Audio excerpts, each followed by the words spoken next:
Pénal. Voilà. Maintenant qu'est-ce qui a poussé à ce tribunal de déclarer son incompétence à juger ce dossier? Les raisons, selon vous? Je vous refais un peu l'histoire.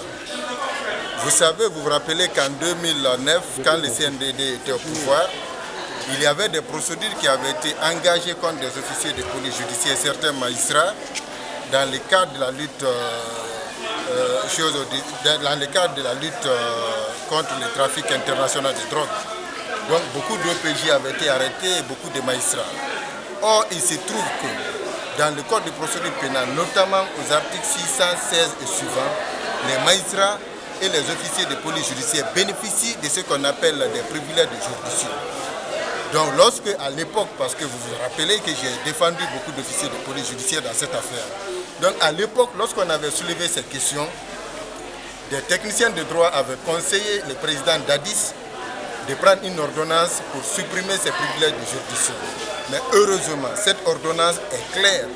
L'ordonnance dispose que les privilèges de juridiction dont bénéficiaient les magistrats et les avocats étaient suspendus pendant la période de transition. Et vous convenez avec moi que la Guinée a oublié la transition, c'est devenu une histoire derrière nous. Donc, et puisque les privilèges de juridiction sont de rigueur maintenant, vous savez que le commissaire Kassé, directeur de la sûreté urbaine de Conakry, est un officier de police judiciaire. Et il fait partie des prévenus qui sont poursuivis. Donc non seulement l'incompétence du tribunal a été soulevée, et nous avons brandi son acte d'habilitation en sa qualité d'officier de police judiciaire.